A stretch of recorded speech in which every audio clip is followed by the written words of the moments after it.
Good morning. Welcome into Big Talk, college sports with a Midwest perspective, blue collar and blue blood. I'm Dalton Shetler alongside my co-host there, Sam Sprunger. Sam, how we doing? It's Friday. It's the weekend. The Super Bowl's coming up. I've got my menu all planned out. I went shopping yesterday with my youngest, and we got all the goodies for Sunday's game.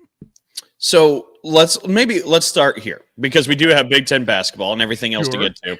But I'm not going to lie, it has totally escaped me at this point that the Super Bowl is Sunday just because of everything going on with Big Ten basketball, and I'm in my own myopic little world. So for somebody who will get to hang out and watch the Super Bowl, what is on the menu? Well, I'm trying some various things. I saw something, a little reel that was amazing. I love Red Lobster's Cheddar Bay biscuits. And there was a thing where you put it into a waffle maker, and it makes Cheddar Bay biscuit waffles. Well, then what I'm going to do is smoke some brats and put some jalapenos and fresh shredded cheese and some green onions and smoke those, and then slice them up into coins and put those on top of the. Oh, I'm really looking. And I've got dino nuggets. Those were essential. And some pizza rolls and some other things. I'm gonna make some tortilla cinnamon roll type things. Oh man, I'm going all out, buddy. I was going to say, you're being creative, though. It's not just good food. It's creative options. I like this. Well, they're not my idea. I got them from other people, but I'm willing to try it. Yeah, this is still going to be a bit of a unique menu. I'm for sure. That. Yeah, I'm excited. I like to eat. I like to eat. Fair enough. Who doesn't? But yeah, Super Bowl Sunday comes up. I tell you what, too. Later on, we could talk about and visit with the Big Ten players that are going to be in Super Bowl 58. Yeah. I have that list somewhere that I think was actually sent out by the Big Ten Network. But as we mentioned, Big Ten basketball is really revved up and going. Since we last talked, Purdue went to Madison, Wisconsin, held on with the victory in what was a really good game. Yes, it between was. The two teams. Purdue hangs on, gets the win. So that knocked Wisconsin back. And then later this week, Wisconsin stubbed its toe really bad. I think it cut its toe right off. Yeah. Like it was unbelievable to watch where Wisconsin went to Ann Arbor and lost to Michigan on the road. I don't understand how that happened. I honestly, I mean, because don't get me wrong. I mean, anybody can beat anybody. That, silly cliche but it's actually true. But you just didn't see somebody like Wisconsin going in and losing. Now, Northwestern losing to Chicago State, yeah, that's unlikely too. But like Wisconsin, like they're a top 10 team. They're going into Michigan. Ann Arbor should win. Maybe not easily going away, but it should win comfortably-ish. And oh, good Lord. Woo. And Michigan's a program where vibes have been off this year. Yeah. So like usually the underdogs that have problems, that's not usually the team that gets an upset like that, but they beat Wisconsin. And now you take a look at the Big Ten men's basketball standings. At the top, Purdue sits at 10-2. Illinois now in second place at 8-3. Wisconsin a half game back from Illinois at 8-4. And to round out the top four and who would be getting the double bye in the Big Ten tourney if we ended right now, Northwestern at 7-5, which what an incredible top four that is. Purdue, Illinois, Wisconsin, Northwestern. Just like we planned it. Yeah, and Minnesota's in fifth place. So the Big Ten West gets its revenge as the top five in Big Ten basketball here at this point. Yeah, but Iowa still doesn't have an offense, even in basketball. So. And usually they do. That's the craziest part of all. Right. But I looking at that and seeing Wisconsin stub its toe that way. Now Wisconsin's 2 games back from Purdue. Now they do meet again. So if you're a Badger fan who's hopeful about Big Ten prospects for regular season championship, you got to beat Purdue. And you got to hope Purdue gets tripped up by somebody else while you continue to win all your games. And let's say you've also got to go into Mackey and beat Purdue. Correct. I mean, that is a huge step. But a lot of people are like, oh, well, they can be. It's Purdue. You still have to go into their place. They went into yours and beat you. And now you've got to go do, and that is a tall order. It doesn't happen that often. So those teams have 8 games left in the regular season. Yeah, and being back 2, that's a tough spot for Wisconsin now. Meanwhile, Illinois, this is the one that intrigues me, being 1.5 games back. Illinois at 8-3, they still have 9 games to go. And, excuse me, Purdue still has to make the trip to Champaign. Oh, was that a pause? Okay. See, you're playing with your mouth because of your lovely breakfast. I was finishing eating right before we started, and I hit a pause, and I was like, Sam, please. It was like I was reaching out in desperation. Please take it. I wanted to make sure. Well, here's the thing. Going to Champaign is difficult. I don't doubt that. But in years past, when it comes to at least Purdue, they've had better times in Champaign than they have in Madison. So honestly, while Champaign is intimidating, and maybe this is just me having a bravado that's like, well, we're Purdue, we went into Madison and won. It doesn't worry me as much. That doesn't mean I'm not worried about going into Champaign, but they've had better success in Champaign in the past years than going into Madison. Well, and if I can analyze it from the neutral spot, like I wouldn't tell you as a Purdue fan to be overly worried. Because I think Purdue has the best team in the Big Ten, and I think Illinois might be able to rival it in talent, might be able to, but I think the way Purdue plays and the way it flows, I think it's just a step above. So I necessarily wouldn't say you should be overly worried, but just examining the pitfalls that may still exist on the Purdue schedule. That's one where Purdue's got to go to Champaign and take on Illinois. But Illinois has an interesting game this weekend. They go to the Breslin Center tomorrow to take on Michigan State. That game is at 2 o'clock, I believe. Yes, I just pulled it up. 2 o'clock. And this one's interesting because you got a Michigan State team that's wounded. They just came back from a rough loss in Minneapolis, which we can dissect that game too in a little bit. They lost that one 59-56. But you got a wounded Michigan State team that is in search still of a win like this. I mean, they beat Baylor earlier in the year. They beat Indiana State. Those are the 2 wins over NCAA tournament teams Michigan State has.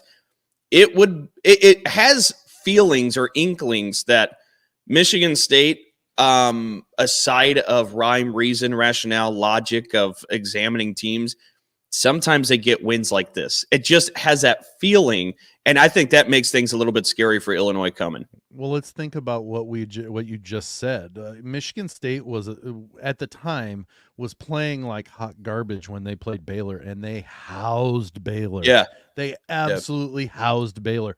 So to me, it doesn't matter what in the world they've done in the past. It's they can play with Illinois, and it helps that it's at home. So that's going to be something that they can pull off of too, pull off that energy that the crowd gives them. But you just don't know with Michigan State. That is the issue. Now, as a Purdue fan, I'm rooting for the Spartans wholeheartedly. Go green, but you just don't know, especially with this year, losing to James Madison. James Madison's good. Don't take anything away from that. But they lose to James Madison. They beat Baylor. They lose to Minnesota. They beat. They're a roller coaster this year, Dalton. Yeah, and I mean, we talk about the Minnesota loss, 59-56. It just. We talked last week with Mike DeCourcy. We had him here on this show, and he made the statement that it's like Michigan State is playing 4-on-5 on offense a lot of times. I mean, when the Spartans get into the half court, there's a hole of production that's just not really filled. And a lot of times it's Tyson Walker, go make a play. And Walker makes a lot of those plays, to his credit, to the team's credit. But in that Minnesota game, you saw him go down hurt. And immediately that lead dissipated. Like it just gone. It just in a snap of fingers. Those are the things that are really worrisome because let's be honest, you hold a Big Ten team to 59 points, you should win the game. Michigan State defensively, I wouldn't necessarily say it's a major issue because you're holding teams. How many games have they played? 25 games? I think around that, yeah. I think 25 games. And if we'll look just so I can make sure. 23, Yeah, 23. 23. Thank you. 23 games. So 23 games they've played. 13 of them, they've held an opponent to under 65 points. Like more than half of their games, the opponents aren't even getting to 65 points. Now, the problem I would say is when opponents do hit 65 points, Michigan State's record is 2-8. Like, we talked with Mike DeCourcy, and he kind of laid out the options in front of Michigan State fans and said, look, the way you kind of see it, there's three options. You can either go small, where you would move Malik to the 5 and maybe put Cohen Carr at the 4. You would maybe continue to just push on as is right now and believe defensively that you can just kind of bludgeon everybody to death. Or you can kind of mix things up there with the half court, or maybe better yet, get running and get the transition game acclimated in some aspect. But or again, you just stay as is and continue to try and beat teams with defense. But it's really interesting to see. And of course, Tom Izzo would know best with this team what the best of the options is, but interested to see what they decide to do.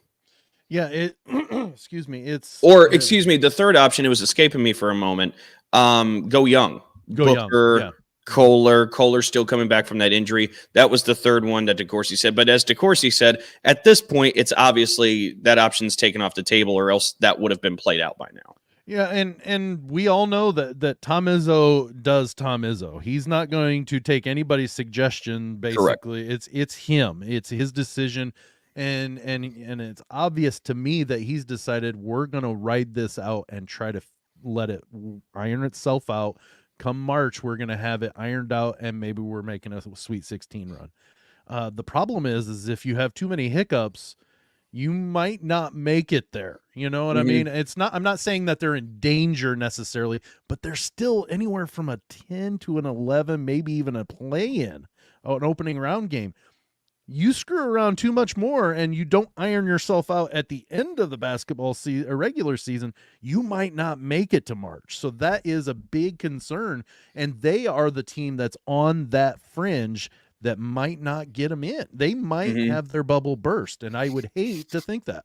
You know, and it's funny because that's been an ongoing conversation that I've been hearing a lot lately. And the more and more I look at it, the more I see it, feel it. I think this team's going to get into the tournament. And I'm not insinuating or saying that you were insinuating they don't, but You're just talking about the possibility that there's a door open there. But if you look at the remaining schedule here, Sam, we talked about hosting Illinois tomorrow. That's going to be a tough one, obviously. Then it's at Penn State, at Michigan, home against Iowa, home against a struggling Ohio State team. Then you hit a real rough patch. You go to Purdue, and then you host Northwestern, and then you finish the year at Indiana.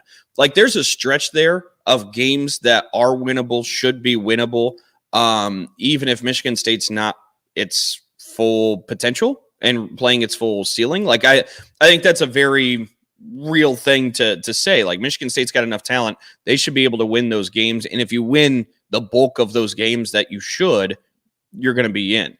Now, that doesn't mean they don't trip, but I'm just saying, like, if you look at that remaining schedule, go ahead, Sam. I'm looking at what you just went through, about 11.5 and 8.5, because I don't know which way I go against Northwestern. You know, they've still got maybe 5 full wins, maybe a 6th win if they can pull off the one against Northwestern. They're not all given, though. Just to pause you for a moment, Northwestern in the Breslin Center has been troublesome for Michigan State. Like, right. Boo Booey is like, he's going to have his own spot in that building by the time he actually does leave. So I don't know. That's a tough one for and him. that's what I'm getting at is that is one of those that, but you also, when it comes to Northwestern, sometimes they lay eggs in certain situations. Yep. So, and we just talked, you know, Michigan State, you don't know which team's coming up. So if you get the team that played Baylor, Northwestern's in trouble. If you get the team that played Minnesota, Michigan State's in trouble. So that's where that 11.5 wins. I don't know which way to go with the others. You should, you know, I'm assuming, and it's never safe to assume, but right. I'm just saying they lose to Illinois, they lose to Purdue, and I forget which other one. There was a third Northwestern. one. Maybe that's what it was, is the 2.5. Like yeah, that's it. Yeah, that was the 2.5. And so they should have an 11 or 12 win Big Ten season. That should be enough to get them in the tournament. And that's how I'm kind of looking at it. Now, look, I mean, we just saw this Michigan State team go to Minnesota where they probably should have beaten Minnesota, and that's no disrespect to Minnesota. Which, by the way, if we flip prisms on this, Ben Johnson, we should start talking about Coach of the Year potential for the Big Ten Conference and what he's doing at Minnesota. But staying with Michigan State for a moment, so that obviously, like, you playing the wins-losses game is always a bit juvenile and silly.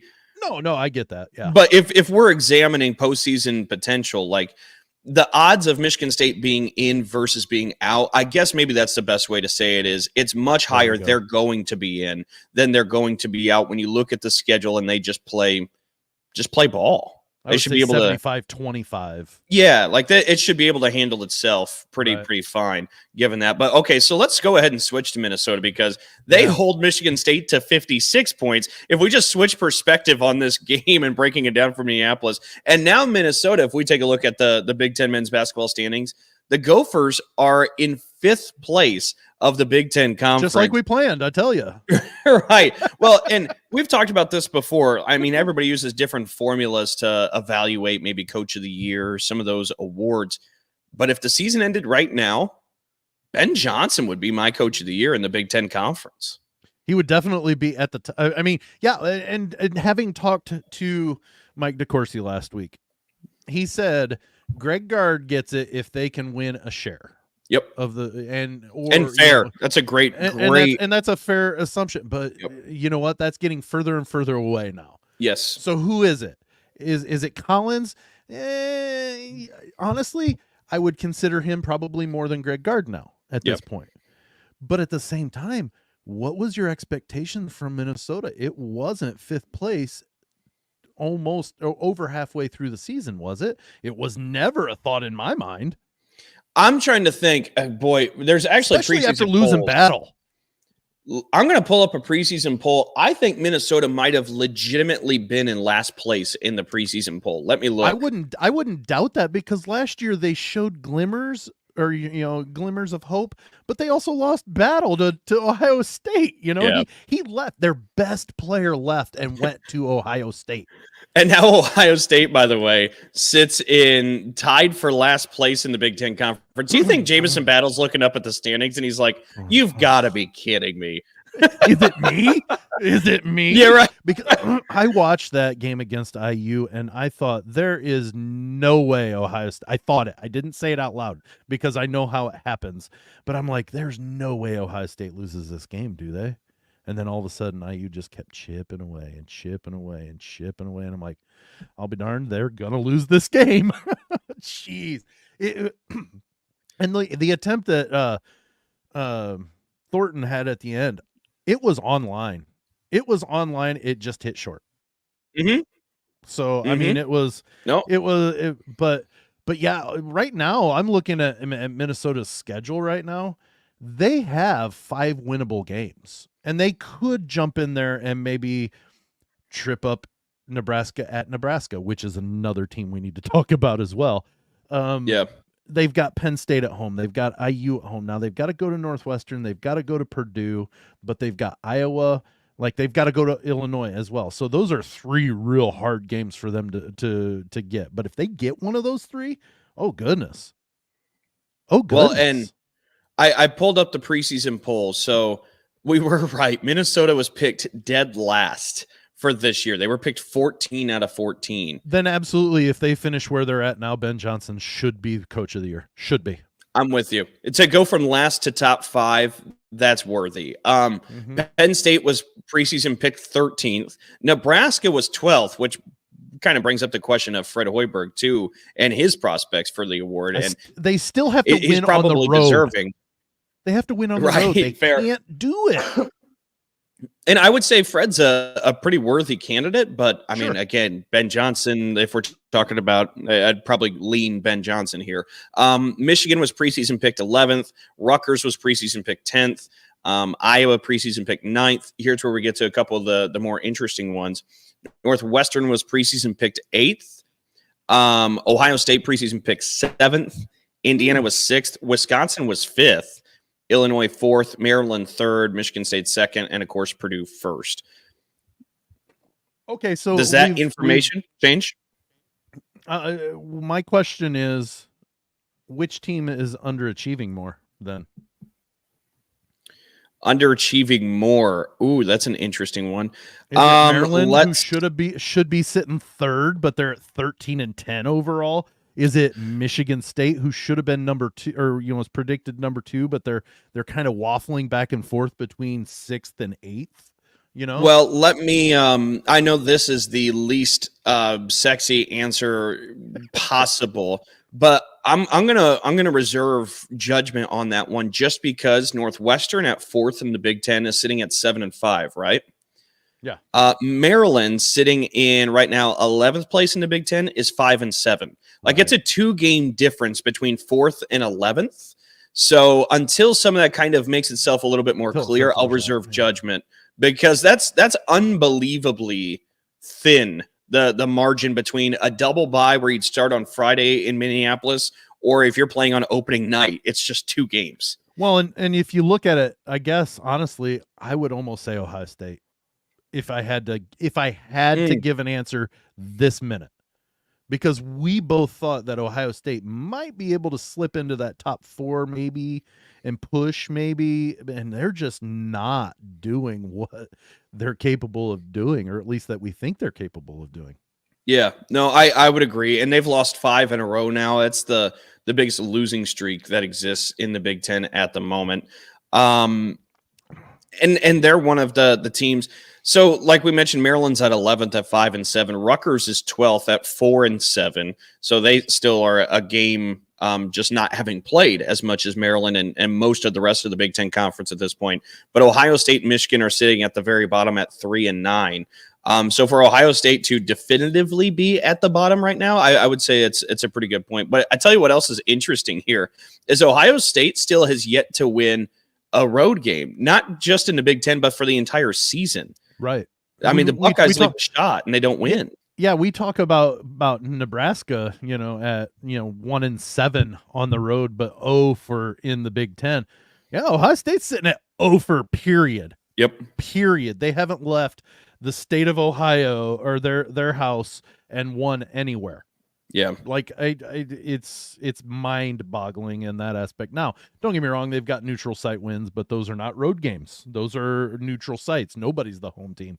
But goodness gracious, I don't understand it either, because like you sit there and look at their roster and you go, "Oh yeah, they should be a decent basketball team."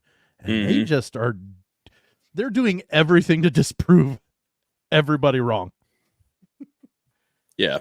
And I tell you what's interesting too, because we look at the home road records of Big Ten play, and you brought up Nebraska being 0-7 on the road, but a perfect 6-0 at the bank in Lincoln, Nebraska. I mean, it's absolutely as polar as it gets for Nebraska when they're playing at home or when they're on the road. Northwestern's still undefeated at home in Big Ten play. A big part of the reason why they beat Nebraska earlier this week in what was actually a pretty anticipated matchup. Yeah, Boo Booey, Keisei Tominaga. This had all the excitement power you could look forward Mast. to. What a great name. But Northwestern gets the win, and that's what catapulted Northwestern into 4th place right now in the Big Ten Conference. But it's interesting because, again, we talk about Nebraska still continues to struggle on the road, but Northwestern deserves a lot of credit for hanging on and getting that win. Yeah, they absolutely do it. And you know what? They've got players. It's not just Boo Booey. They've got players that can hit shots, and they're not necessarily going to take over the game, but like they're going to hit shots when they need it. And Boo Booey knows when to get it to them. He knows how to distribute it as well as go and take it to and score. Now, I saw an interesting graphic, and you know how Chris Collins got booted by against Purdue. There, are you looking at me, or are you having trouble with your contact? My contact is struggling. I'm going through it today, Sam. Just ignore me. Continue. Yep. Okay, fair enough. So I saw an interesting graphic about, teams that, their free throw production on the road and at home. Purdue has the most attempts at home and the third most attempts on the road, like overall. So you take all 28, each team home and away. Purdue is first and third with their home, and then they're away with Illinois in the middle at home. Okay. Northwestern is dead last on the road and third from last at home. That's where the discrepancy comes. Now, it's not necessarily that big of a discrepancy that you're talking about all the time, with that Northwestern Purdue game the other night. Right. But sometimes anomalies do happen. So maybe it was just Purdue was hitting right and Northwestern was not hitting right, and getting their trips to the free throw line. But goodness gracious, I love Boo Buie. I think he's second in the conference as player of the year. I really like what he does. The fact that they lost their top defender, Chase Audige, to the draft, and they're still in the top 5 in the conference says a lot about Boo Buie and his supporting cast, but he is the man there. So I really like Northwestern. I really like what they've got going on, and I think they could make a little push maybe to the Sweet 16 if they get the right draw.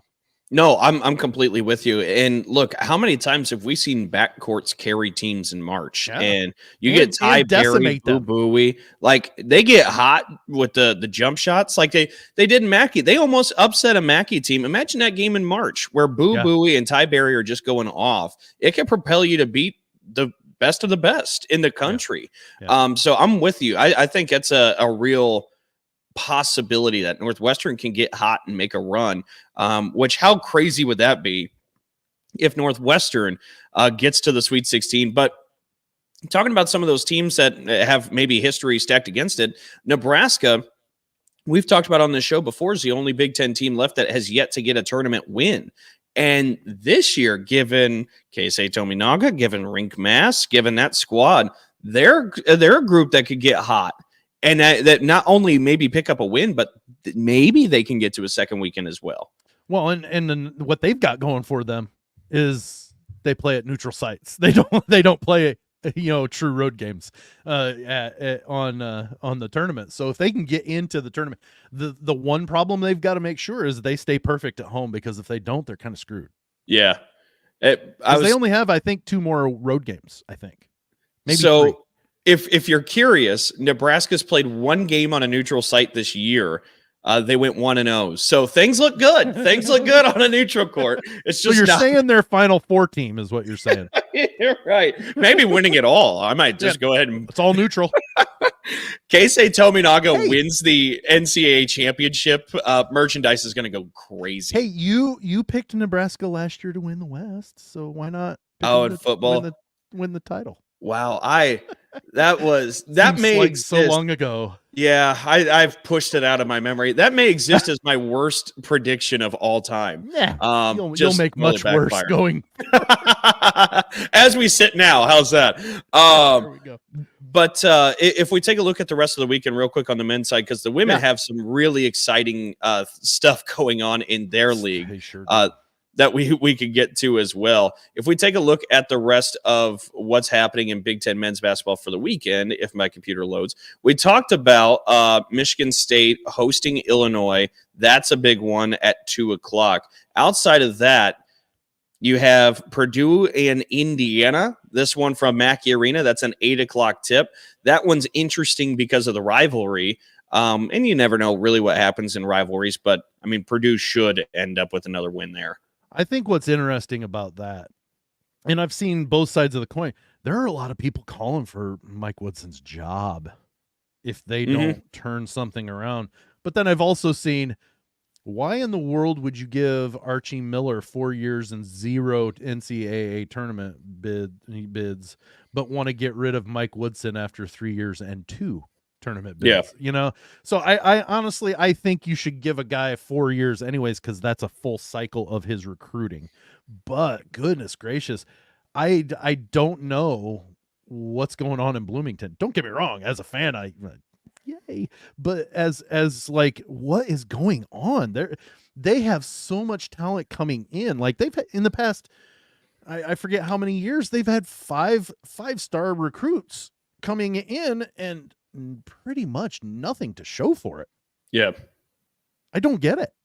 No, and I don't really either. It's not gelling and clicking the way you would expect it to, because there are pieces there and it's just not quite working. Right.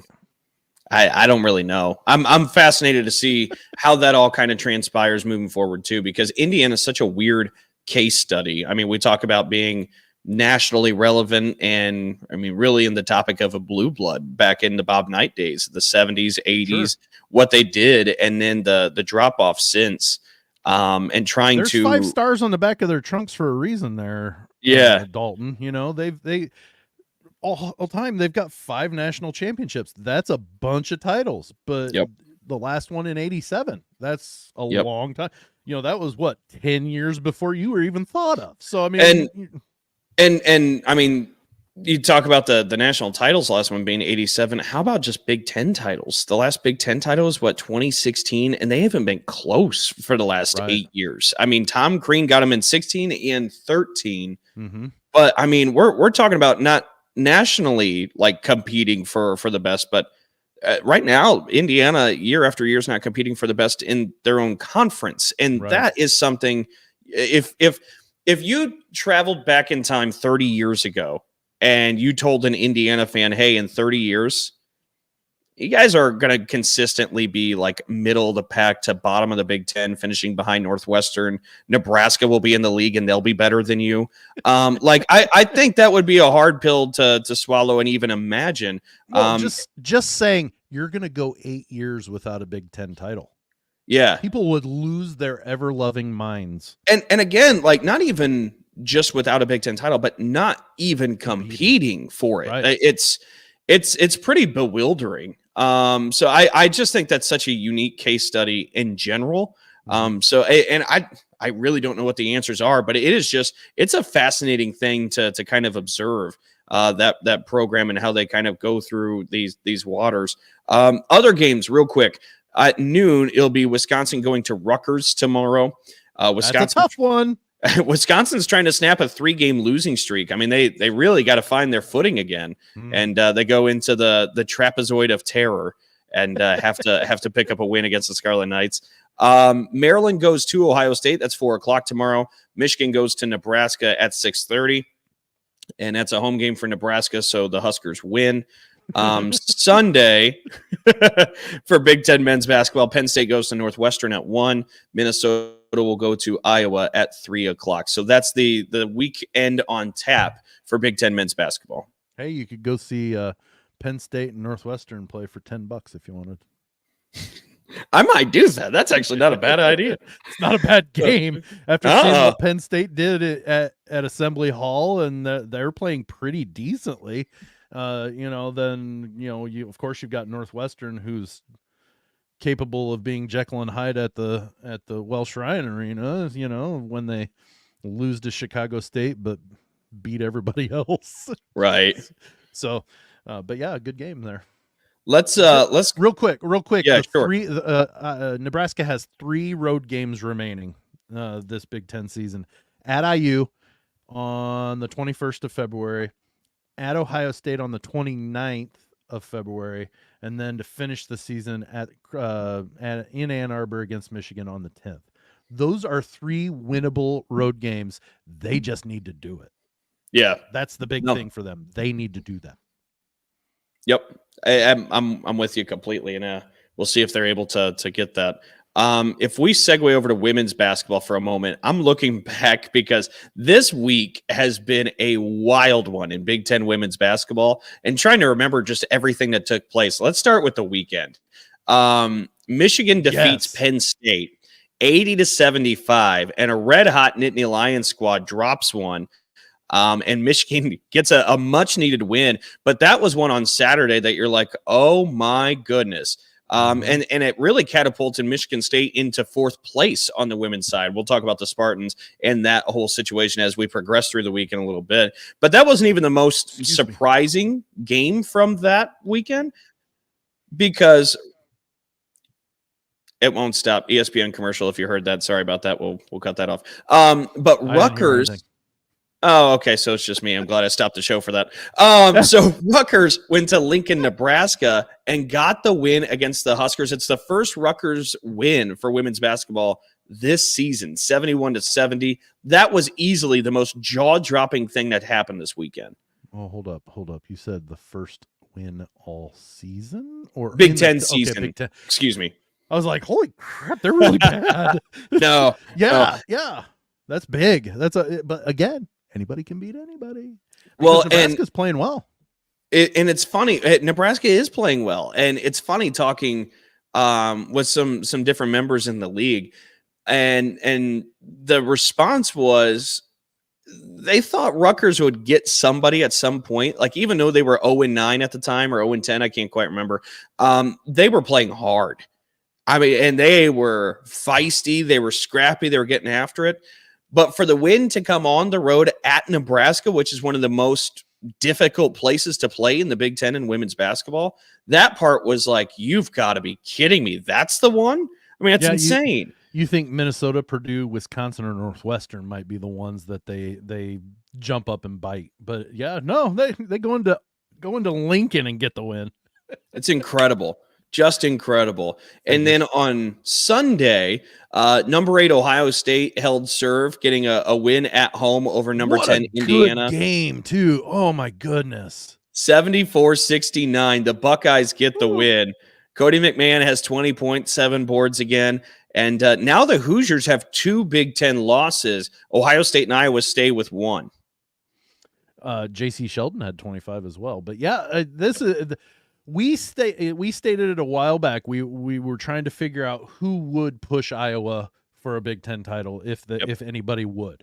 And we thought it would be IU, and then we mentioned Ohio State. And the more we talked about it, we were more convinced that Ohio State would be the one that's pushing it. And I'll be darned, it's actually happening.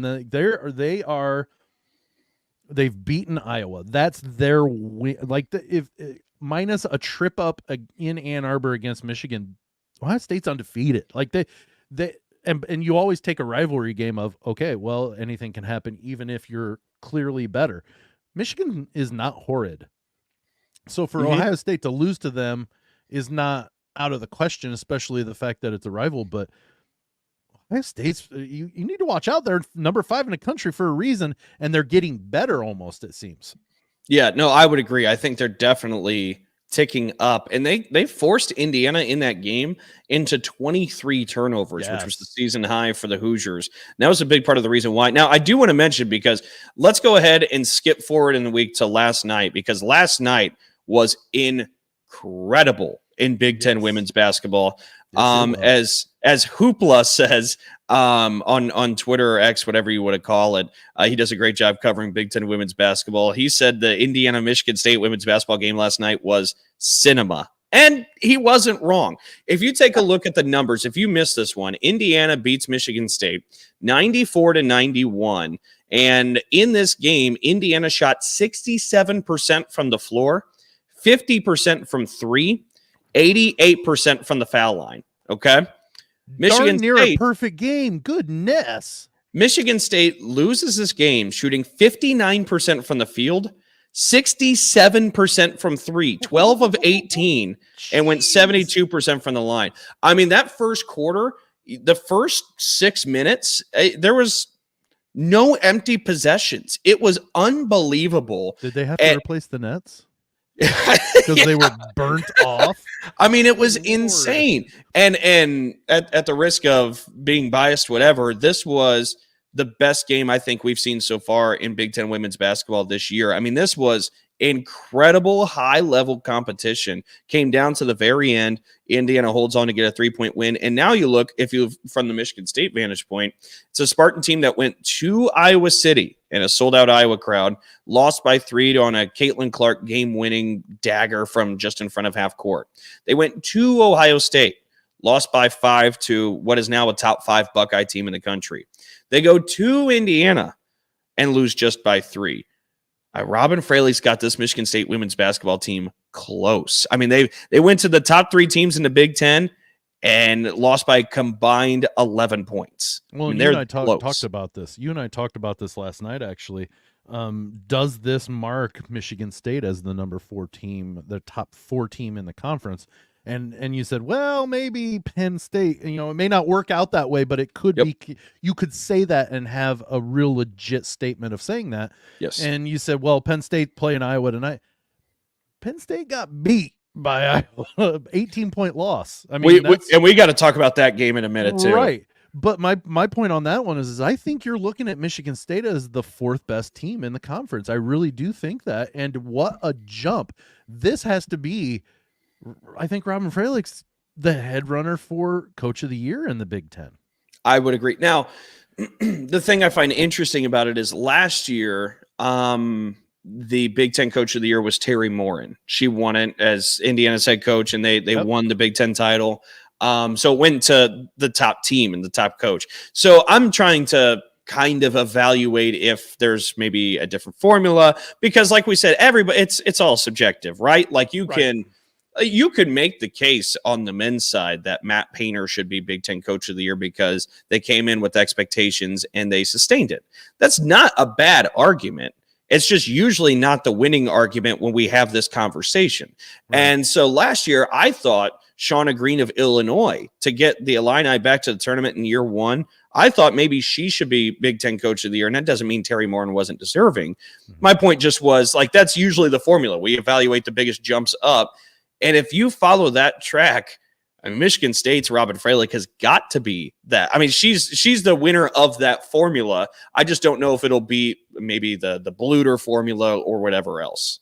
Like, yeah, because Michigan State did not even make an NIT last year. Like they didn't have postseason play at all last year. They played strong against IU in the Big Ten tournament, but they just couldn't pull it out and got beat, missed out on postseason period. They're going to play in postseason. And the way it looks is they're going to be your words, God's ears, man. If it's going the way I'm thinking you're talking, they are at least. I mean, the way it's looking is they are going to be one of the top 4 teams in the conference. So they are going to play in the NCAA tournament. And you know what? I wouldn't want to play Michigan State with the way they play some of the best teams in the country, meaning the top 3 teams in the Big Ten. Iowa and Ohio State are 2 of the best teams in the country, could be number 1 seeds. Indiana didn't lose much, but they could, they're lower, but they were a 1 seed. Like they play hardball against good teams. Well, and again, all 3 of those games were on the road for Michigan State too. Yeah. I mean, and so for these efforts, it's just incredible. They're close to breaking through and get one of those. But I do want to make a note too on Indiana. They're still sitting there at 9-2 in the Big Ten Conference. And those 2 losses went to Iowa and to Ohio State. Now, later this year, Iowa's got to make the return trip to Assembly Hall. I mean, Indiana's got it in front of them to get right back in this race. Excuse me. But my point is Indiana's had to go on the road to play the best of the best too. I'm curious when they bring somebody to Assembly Hall where they haven't lost a regular season game, Sam, in Assembly Hall in 720 days. I mean, they're undefeated this year. Their only loss last year in the building was in the NCAA tournament in the second round against Miami. Before that, it was in 2022 when Iowa beat them, I think 96-91 or something like that. But it's been 720 days since they've lost a regular season game. Like, they don't drop in Assembly Hall. And so for Michigan State to battle them the way they did, again, reeks of impressive play and effort from the Spartans we talked about. But also, I'm curious when Iowa makes that trip, that's going to be an intense game in Bloomington. But you talked about Ohio State. Well, don't let me get too far ahead of myself. Let's go ahead and do the Penn State-Iowa game from last night, too, because this one was wild. I was on a plane, so I did not get to see this one. But as I landed, I opened my phone and see number 2, Iowa defeats Penn State 111-93. And Hannah Stolke drops in 47 points and 9 rebounds. 47 points. That it's the first time in what, like, I forget how many games I saw on ESPN on this ticker that Caitlin Clark has not been the leading scorer since last year against Rutgers was the last time. And it's the first time in like 30 games that she hasn't been the leading scorer overall. And she was 20 points below the leading scorer to this game. I mean, Stokey went 17 of 20 from the field. Ridiculous. It was a video game. Like it was just flat out dumb what she did. Like that is crazy. She was NBA Jam on fire. Like every time she took a shot, the net burned off as it went through because it's just ridiculous. 47 points was unbelievable. Yeah. And Iowa gets another big win over a Penn State team that, again, you and I have talked about in the past. This Penn State team is coming for some people. I mean, this is a tough squad with Ashley Owusu being at full strength. And now they, meaning Penn State, Michigan State, and Nebraska are all tied for 4th with the Big Ten standings, all at 7-5 in Big Ten play. And wow, what that's a trio of anything could happen. But honestly, with the way I haven't seen Nebraska hang with the top 3 like Michigan State has, Penn State hasn't. Yep. That's why I think Michigan State is probably your 4th best team in the Big Ten right now. Well, and a big part of it too, and this is what gets interesting too, is the women finish a week earlier than the men's. So there's only 6 games left on the women's side for most of these teams. Like we're hitting the final third of the Big Ten season. And for Michigan State, they got a big one on Sunday. They host number 5 Ohio State. Again, we mentioned Michigan State went to Columbus, lost just by 5, didn't play their best game. But now they welcome Ohio State to their place, and for the first time, they get one of these top 5, top 10 teams at their place. That has not happened this year, and it won't happen again. Correct. I am fascinated to see how this game plays out.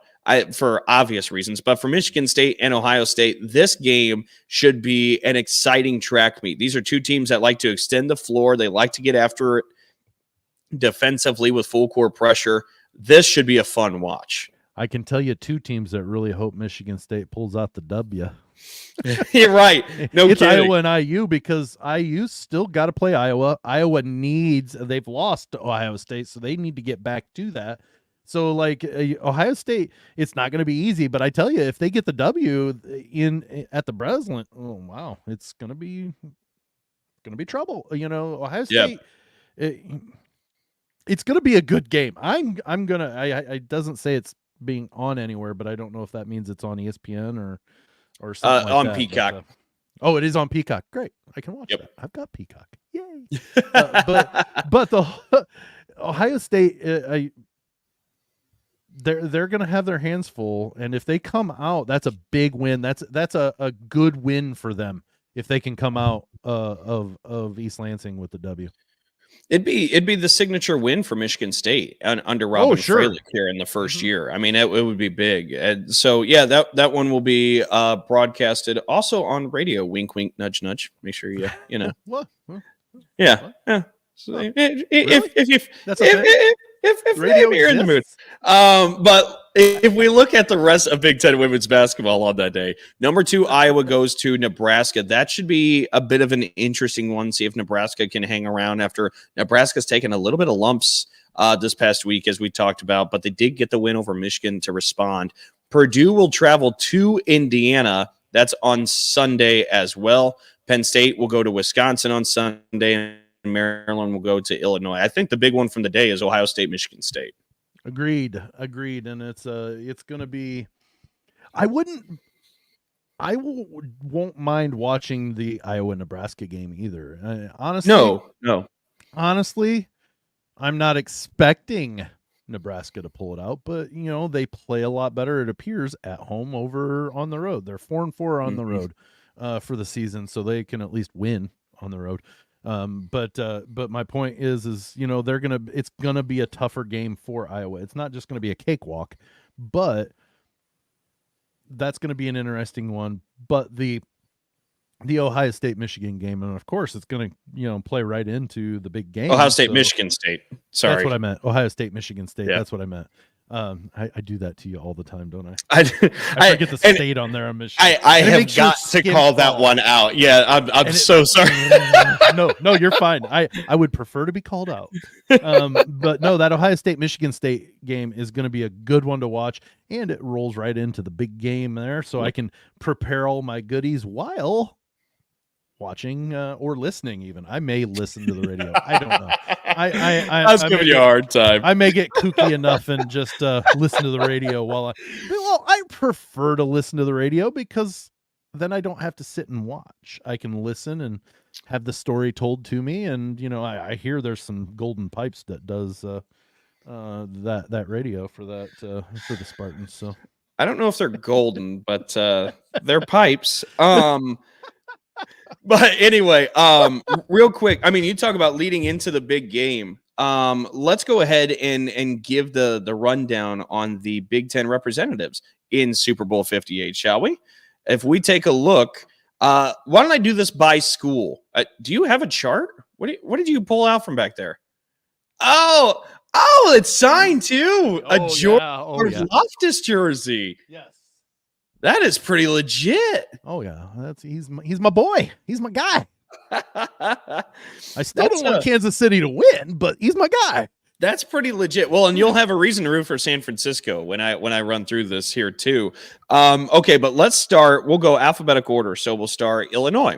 Illinois has one player playing in Super Bowl 58. It's Nick Allegretti playing for the Kansas City Chiefs. Indiana has one Hoosier in Super Bowl 58. Cam Jones, who will be playing for the Kansas City Chiefs. Iowa has one Hawkeye in Super Bowl 58. It's got to be a defense player. No, come on. Thank Iowa. What's the position? Tight end. George Kittle for the San Francisco 49ers. I forgot about George Kittle. That's what I forgot. Iowa tight ends run the NFL. They do. George Kittle for the 49ers. That'll give you a reason to root. Maryland, there are no Terrapins in Super Bowl 58. Michigan has 4 Wolverines in this one. On the San Francisco side, Ronnie Bell, Jake Moody, and Ambry Thomas. On the Kansas City side, Mike Dana. So that's the 4 Wolverines in this game. For Michigan State, there's a Spartan in this one. Long snapper Tabor Pepper for the San Francisco 49ers. He's always been a fan favorite. Minnesota, there's no Gophers involved. Nebraska has Randy Gregory on the San Francisco 49ers. Northwestern, there's no Wildcats in Super Bowl 58. For Ohio State, 2 Buckeyes in this one. They're both on the San Francisco 49ers on that defensive line. Nick Bosa and Chase Young. I mean, that is unbelievable. Just frightening. But then Penn State, 3 Nittany Lions in this game. Jair Brown and Kevin Givens are on the 49ers. Donovan Smith is on the Chiefs. For Purdue, you have 2 Boilermakers in this game. We already got the sneak peek at the George Karlaftis jersey. GK3. Playing for the for the Chiefs. Playing for the 49ers, though, is Jalen Graham, a Boilermaker as well. For Rutgers, there's 3 Scarlet Knights in this game. Impressive. Sebastian Joseph Day and Logan Ryan will be playing for the 49ers. Isaiah Pacheco, of course, the hardest runner you can find, playing for the Chiefs. And Leo Chanel, the linebacker from Wisconsin, is on the Chiefs as well. So that's all the representatives for the Big Ten in Super Bowl 58. So if you're a fan of any of those schools, it gives you a little extra motivation to root for one of those 2 teams. I hope a guy from Purdue wins. That is happen. It's as dad a joke as that could possibly be. Well Except done. For when the Bulldogs play the Bulldogs, I bet the Bulldogs win. Oh my gosh, yes. I had overheard the other day at a sports bar. They were rerunning Purdue Wisconsin men's basketball, and somebody goes, "I'll bet you who wins this one." I'm like, "Oh, you're a dad." There we go. It's so good. So one good. last thing, and we're gonna jump back to basketball, to men's basketball, to my team. Can we just drop the Zach Edey fouls 45 times a game, because there is visual evidence that He is fouled 3 times as many times as he gets away with fouls. Okay, just drop it. The refs will be reffing. Let them ref. You're not wearing stripes. It's fine. It's becoming a bit of an epidemic that's rather interesting, and whether he benefits time to time or is the victim many times, I think it just proves a point we talked about in weeks past. Officiating a game with Zach Edey involved seems to be unbelievably challenging for officials. I mean, whether that should be the case or shouldn't be the case, it appears that in putting it into practice is a very difficult challenge. Well, and I sent you the picture and you'd said you'd seen it. I mean, the tip on the jump ball, jump ball, and what caught my attention is I didn't see it. I didn't even see the picture until I read the tweet or whatever, the post that said, I wondered how Wisconsin won the tip. And there's the Wisconsin center grabbing onto Zach Edey's forearm and keeping it down. And somebody said, how dare Zach Edey foul that guy's hand with his forearm? That's pretty good. That's pretty good. So let's just drop that. You know, they're both getting advantages, I guess, if you want to. I mean, everybody gets away with something sometime. It's just, let's just let them play. Yeah. Well, anyways, let's see if that's my soapbox, Dalton. They can get the win over their rival Hoosiers this weekend. They better not lose in Mackey to IU. He'll be the most despondent Sam Sprunger on this show. I will stand and stare at a wall for days if that happens. All right. I wonder where my life choices have taken me. Let's go ahead and close out this week's episode of Big Talk.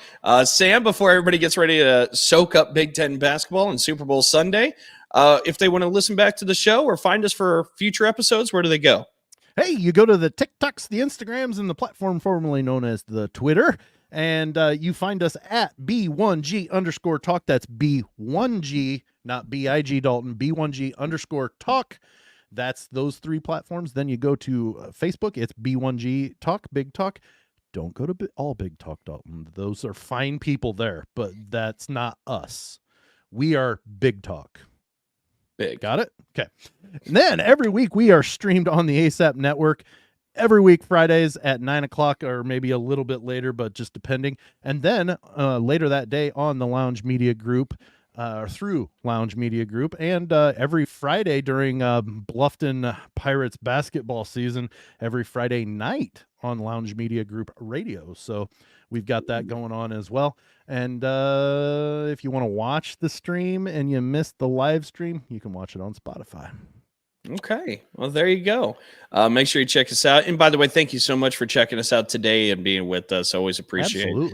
You all hanging with us. Hope you all have a great weekend. And for my partner, Sam Sprunger, myself, Dalton Shetler, so long, everybody. See ya.